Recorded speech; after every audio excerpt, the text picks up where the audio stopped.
रस्ते, नाली आणि माझं 10 लाखाची माझी वर्क ऑर्डर भेटली, आमच्या 15 लाखात 3 जणांना दिले, याच्या पलीकड ह्या शहरामध्ये कोणतीही गोष्ट घडत नाहीये. हे दुर्दैव आहे या शहराचं.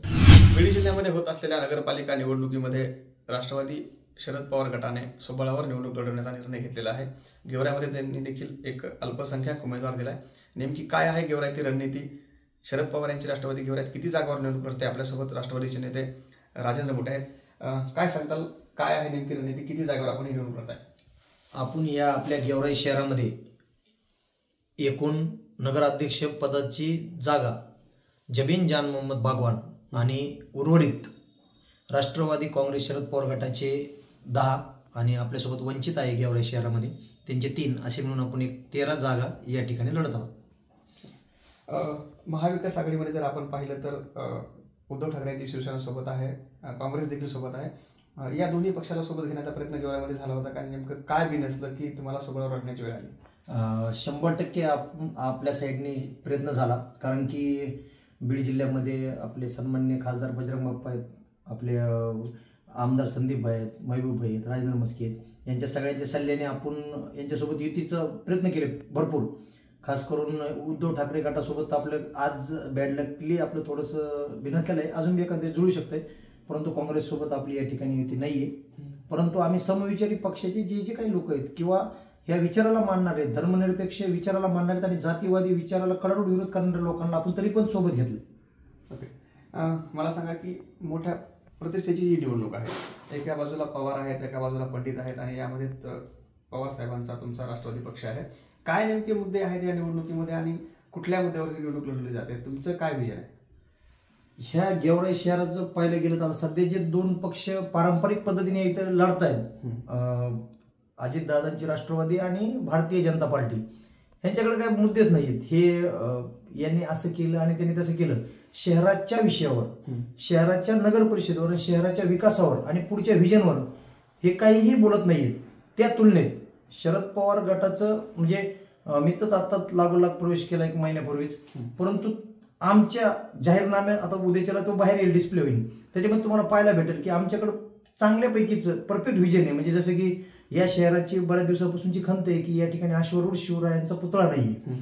ते पुतळा असेल, भारतरत्न डॉक्टर बाबासाहेब आंबेडकर यांचा पुतळा असेल, त्यांच्या एक मोठ्या त्यांच्या नावाने अभ्यासिका असेल अशा स्वरूपाचं, त्याच्यानंतर जे छत्रपती शिवाजी महाराज नावाने क्रीडांगण आहे ते अपडेट नाहीये, लहान मुलांना इथे खेळण्याचं नाहीये ते असेल, मोकाट जनावरांचा या ठिकाणी वावर आहे या शहरामध्ये, प्रचंड त्रास आहे लोकांना, परंतु त्याच्या कसल्याही प्रकारचं काही काम झालेलं नाही, त्या संदर्भातला विषय असेल, ओपन जिमचा विषय असेल आणि हे सगळे विषय म्हणजे चांगले विषय घेऊन राष्ट्रवादी शरद पवार गट लढतोय.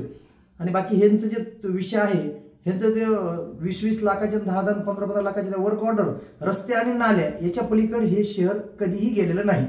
त्याच्या पुढे जाऊन आम्ही म्हणजे आज जरी आम्ही थोडेसे याच्यामध्ये सत्तेत नसलो, काही अंश असलो, तरी शरद पवार साहेबांचा विचार आमच्या सोबत आहे आणि त्या विचाराच्या अनुसरून आम्ही निवडणूक लढत आहोत.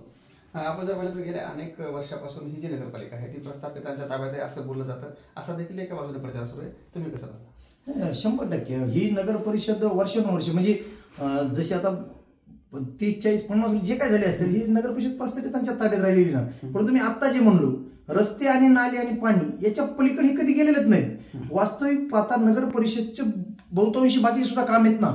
या ठिकाणी नगर परिषदच्या अंगणवाड्या आहेत, परंतु जे काही नगरसेवक होते काय असतील यांना माहीत सुद्धा नाही किंवा ही सुद्धा गोष्ट करणे, आरोग्याच्या बाबतीतले विषय असतील, घनकचऱ्याच्या बाबतीतले विषय असतील, असं काही यांचं म्हणजे यांना माग मुसत नाही या विषयाला.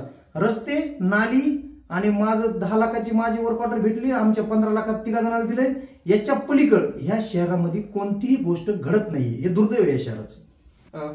नेमकं प्रमुख व्हिजन काय आहे तुमच्या पक्षाचं आणि तुम्ही मुस्लिम मतदार या निवडणुकीच्या रिंगणात उतरवलाय?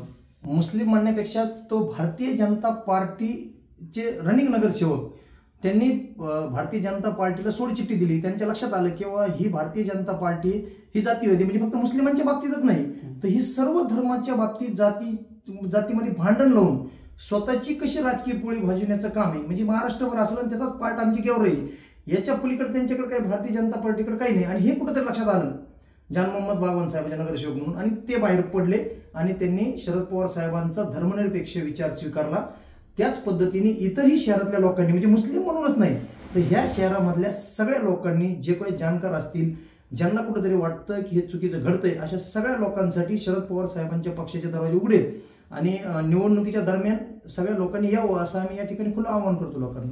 शेवटचा प्रश्न आहे, एका बाजूला पंडित आहेत, एका बाजूला पवार आहेत, या दोन्ही प्रस्थापित नेत्यांसमोर तुमचा निभाव कसा लागणार? कारण तुम्ही पहिल्यांदा दादा नगराध्यक्षपदासाठी या निवडणुकीत उतरताय. 100% प्रस्थापित तर 100% आहेत, ते नाकारून चालणार नाहीत.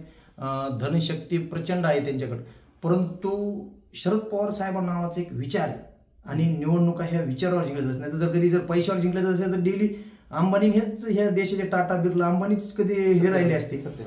तर विचार नावाची जी गोष्ट आहे ती शरद पवार साहेबांचा विचार आहे आणि ह्या विचाराला ह्या गेवराई मतदारसंघाने 1980 जर जुना इतिहास काढला, 1980 असेल त्याच्या पूर्वीचा कोणता इतिहास काढला, गेवराई मतदारसंघ हा शरद पवार साहेबांच्या विचाराला मानणार आहे. आणि ज्यावेळेस कधी गेवराईमध्ये असं काही घडतं किंवा हे विचार दाबण्याचं काम होतं त्यावेळेस इथली जनता उफाळून येते. तुम्हाला येत्या नगर परिषदमध्ये, सध्या नगर परिषदमध्ये दिसेलच, परंतु येत्या जिल्हा परिषदमध्ये सुद्धा दिसेल शरद पवार गटावर गुलाल असेल. निश्चितच राजेंद्र मोटे गेल्या काही दिवसापूर्वी त्यांनी शरद पवार यांच्या राष्ट्रवादी पक्षामध्ये प्रवेश केला आणि प्रस्थापितांना रोखण्यासाठी गेवराईच्या नगरपालिकेची निवडणूक ते लढत आहेत असं त्यांनी सांगितलंय. Cameraman Hemant Naik, Appasaheb Morkar, Lokasha TV, Georai, Beed.